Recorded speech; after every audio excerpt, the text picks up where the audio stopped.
আসসালামু আলাইকুম। Technique easy এডুকেশনের পক্ষ থেকে নবম দশম শ্রেণীর শিক্ষার্থীদের জানাচ্ছি শুভেচ্ছা। আজকের পর্বে আমরা কেন্দ্রীয় স্নায়ুতন্ত্র রিলেটেড কিছু কথাবার্তা তোমাদের সাথে আলোচনা করব। কি বলছে দেখো তো, কেন্দ্রীয় স্নায়ুতন্ত্র দুটি অংশ নিয়ে গঠিত। কি কি?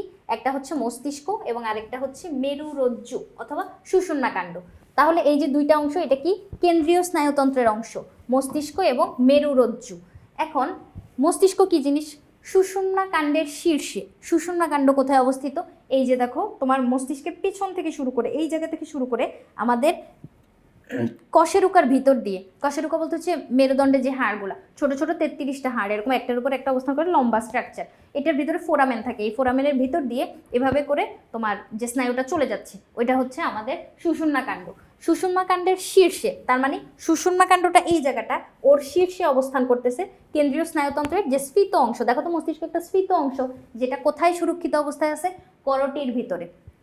করটি হচ্ছে তোমার এই জায়গার যে খুলির অংশটা। তাহলে এই যে করটির মধ্যে অবস্থান করতেছে কি জন্য? কারণ এটা একটা নরম নাজুক অর্গান, যেটা বাইরে আঘাত লাগলেই, জোরে করে মনে করো তোমার বন্ধু তোমাকে ধাক্কা দিল, সেক্ষেত্রে ব্রেনটা তো আলু ভর্তা হয়ে যেতে পারে। এই জন্য করটির ভিতরে এটা সুরক্ষিত অবস্থায় আছে। এটাই হচ্ছে মস্তিষ্ক। মস্তিষ্ক স্নায়ুতন্ত্রের পরিচালক। আমাদের বডির সব কাজ কিন্তু তোমার মস্তিষ্ক পরিচালনা করে, কিন্তু প্রতিবর্তী ক্রিয়া কিন্তু মস্তিষ্ক পরিচালনা করে না। প্রতিবর্তী ক্রিয়া হচ্ছে তোমার এই সুষুম্নাকাণ্ড দ্বারা নিয়ন্ত্রিত হয়। প্রতিবর্তী ক্রিয়া, প্রতিবর্তী ক্রিয়া কোনগুলো? ওই যে অনেক দ্রুত সম্পন্ন হয় যে কাজগুলো। ধরো তুমি পাতিলের ঢাকনা উঠাইতে গেছো, ঢাকনাটা গরম, তুমি জানো না, সেক্ষেত্রে উঠাইতে গেলে হঠাৎ করে তুমি ছেড়ে দিবা না। এই হঠাৎ হয়ে যাওয়া কাজগুলা সুষুম্নাকাণ্ড দ্বারা নিয়ন্ত্রিত হয়। এখন দেখো, মস্তিষ্কের একটা চিত্র দেওয়া আছে, কিন্তু এই চিত্রটায় সমস্যা কি বলতো? আমরা যখন পরীক্ষার হলে চিত্র আঁকতে যাব, তখন কিন্তু এরকম এলোমেলোভাবে চিহ্নিতকরণ করা যাবে না। সবগুলো চিহ্নিতকরণ অবশ্যই হাতের ডান পাশে হইতে হবে। এই যে এই পাশে, এই পাশ থেকে এই পাশ থেকে এরকম করে চিহ্নিতকরণ করা যাবে না।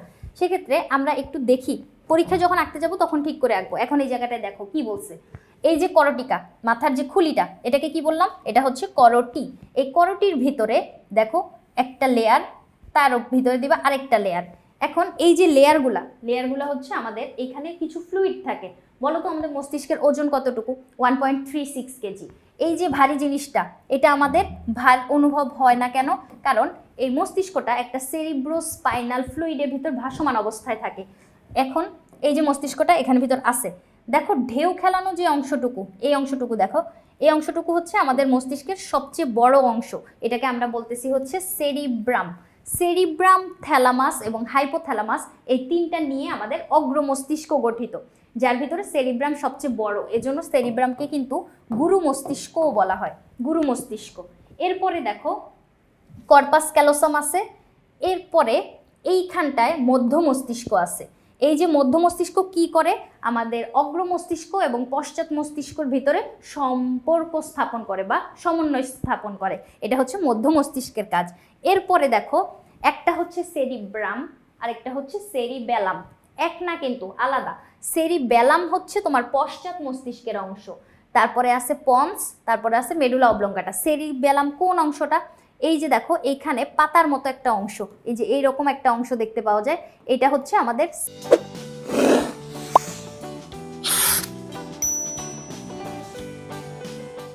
সেরিবেলাম। এই যে এই অংশটা হচ্ছে সেরিবেলাম। সেরিব্রাম হচ্ছে গুরু মস্তিষ্ক, যেটা ঢেউ খেলানো, তার পিছনে অবস্থান করতেছে সেরিবেলাম, যেটা পশ্চাৎ মস্তিষ্কের অংশ। এরপরে দেখো মেডুলা অবলঙ্গাটা যেখানে শেষ, তার নিচের দিক থেকে আমাদের সুষুম্নাকাণ্ড তৈরি হচ্ছে। এই যে আমরা সংজ্ঞাতে বলছিলাম, সুষুম্নাকাণ্ডের শীর্ষে অবস্থিত স্ফীত অংশটা, এই যে সুষুম্নাকাণ্ডটা, এই যে সুষুম্নাকাণ্ড। তাহলে এই জায়গাটা, মস্তিষ্কের যে গঠনটা, এটা তোমার মনে রাখা লাগবে কি? সেরিব্রাম, থ্যালামাস, হাইপোথ্যালামাস নিয়ে হচ্ছে অগ্র মস্তিষ্ক গঠিত, সেরিবেলাম, পন্স, মেডুলা অবলঙ্গাটা নিয়ে হচ্ছে পশ্চাৎ মস্তিষ্ক গঠিত। সেক্ষেত্রে আমরা মধ্য মস্তিষ্ককেও তিনটা ভাগে ভাগ করতে পারি। এটা তোমাদের বইয়ে নাই, কিন্তু চাইলে আমি বলে দিতে পারি। এই যে এরকম tectum, tectum, tegmentum, tegmentum, tectum, tegmentum এবং সেরিব্রাল পেডাঙ্কল, সেরিব্রাল পেডাঙ্কল, পেডাঙ্কল। এই তিনটা নিয়ে হচ্ছে মধ্য মস্তিষ্ক গঠিত।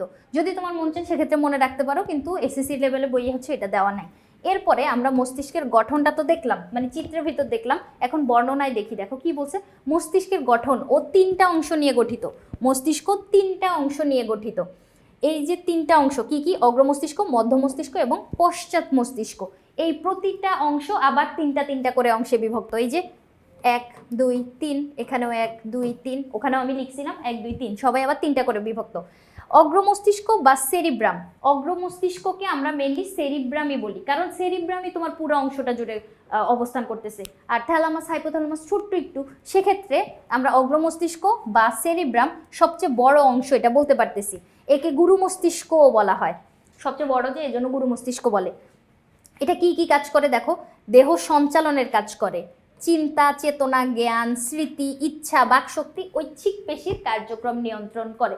দেখো এত এত গুরুত্বপূর্ণ কাজ সম্পন্ন করতেছে।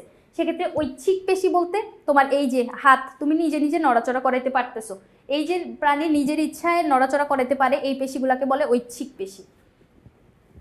মধ্য মস্তিষ্ক অগ্র ও পশ্চাৎ মস্তিষ্ককে যুক্ত করে। মধ্য মস্তিষ্কের কাজ কি, ওই যে অগ্র মস্তিষ্ক এবং পশ্চাৎ মস্তিষ্ককে সংযুক্ত করা। এছাড়াও দর্শন মানে দেখার কাজ, শ্রবণ শোনার কাজ, পেশির সমন্বয় সাধন ও ভারসাম্য রক্ষার কাজ করে। ভারসাম্য রক্ষাটা খুবই গুরুত্বপূর্ণ। কি জন্য দেখো, ধরো তুমি এভাবে সোজা হয়ে দাঁড়ায় আসো, তুমি যদি এরকম করে পড়ে যাইতে চাও, আমার অন্য পা কিন্তু গিয়ে মানে আমার বডিটাকে একটা ব্যালেন্সে নিয়ে আসবে বা আমার ভারসাম্য রক্ষার কাজ করবে। তুমি আবার পড়ে যেতে চাও, তুমি কিন্তু পড়ে যেতে পারবা না, সোজা হয়ে কখনোই তুমি পড়তে পারতেছো না, কারণ কি তোমার মধ্য মস্তিষ্ক তোমার ভারসাম্যটা রক্ষা করতেছে। এরপরে পশ্চাৎ মস্তিষ্ক ভিতর কি আছে, পন্স, সেরিবেলাম আর মেডুলা অবলঙ্গাটা, এখানেই তো দেখলাম এই যে এই তিনটা নিয়েই হচ্ছে আমার পশ্চাৎ মস্তিষ্ক গঠিত। তারপরে কি আছে, মেরুরজ্জু, মেরুরজ্জু বা সুষুম্নাকাণ্ড একই কথা, সুষুম্নাকাণ্ড যেই কথা মেরুরজ্জুও একই কথা, ঠিক আছে। তাহলে সুষুম্নাকাণ্ড বা মেরুরজ্জু মেরুদণ্ডের কশেরুকার ভেতর দিয়ে চলে যায়। ওই যে আমি বলছি ছোট ছোট হাড়গুলা মিলে হচ্ছে আমাদের কশেরুকা, যার ফোরামেনের ভিতর দিয়ে, এই যে ফোরামেনটার ভিতর দিয়ে তোমার সুষুম্নাকাণ্ডটা বের হয়ে চলে যাচ্ছে। দুই কশেরুকার মধ্যবর্তী ছিদ্র দিয়ে মেরুরজ্জু থেকে 31 জোড়া স্নায়ু, এই সংখ্যাটা মনে রাখা লাগবে, এটা এমসিকিউতে আসে, 31 জোড়া স্নায়ু বের হয়, যা ঘাড়, গলা, বুক, পিঠ, হাত পুরা দেহে জালের মতো ছড়ায় থাকে। তাহলে এটা হচ্ছে আমাদের মেরুরজ্জু বা সুষুম্নাকাণ্ড। এখন আরেকটা ইনফরমেশন আমি দিতে চাই, মস্তিষ্কের বর্ণ, মস্তিষ্ক কি কালার, বধূ ভিসা, এই ওয়ার্ডটা মনে রাখবা, বধূ ভিসা মনে রাখবা। সেক্ষেত্রে বতে হচ্ছে বাহিরে, বাহিরে, ধুতে হচ্ছে ধূসর, ধূসর রঙকে আমরা কি বলি, গ্রে বলি না, গ্রে ম্যাটার থাকে বাহিরে। এবং এই যে তোমার ভিতরে, ভিতরে সাথে হচ্ছে সাদা। তাহলে মস্তিষ্কের বর্ণ কিরকম, বাহিরে ধূসর, ভেতরে সাদা। আর মেরুরজ্জুর বর্ণ কিরকম, এইটার উল্টাটা, এই যে বধূ ভিসা এটার উল্টাটা, ওইটার বাহিরে থাকবে সাদা, ভেতরে থাকবে ধূসর। কার ক্ষেত্রে, মেরুরজ্জুর ক্ষেত্রে। আর মস্তিষ্কের ক্ষেত্রে হচ্ছে বধূ ভিসা ওয়ার্ডটা মনে রাখবা, বাহিরে ধূসর, ভেতরে সাদা। তাহলে এই যে কয়টা ইনফরমেশন, এগুলো আমাদের সৃজনশীলের জন্যও লাগবে, এমসিকিউর জন্যও লাগবে, দশম অধ্যায় সমাধান করতে গেলে এই জিনিসটা লাগবেই। সেক্ষেত্রে আশা করি বুঝাইতে পারছি। আরেকটা কথা, চিত্র আঁকতে গেলে অবশ্যই সব কিছু হাতের ডান পাশে দেওয়া লাগবে। আজকের পর্ব এই পর্যন্তই, পরবর্তী পর্ব দেখার আমন্ত্রণ রইল। ধন্যবাদ সবাইকে।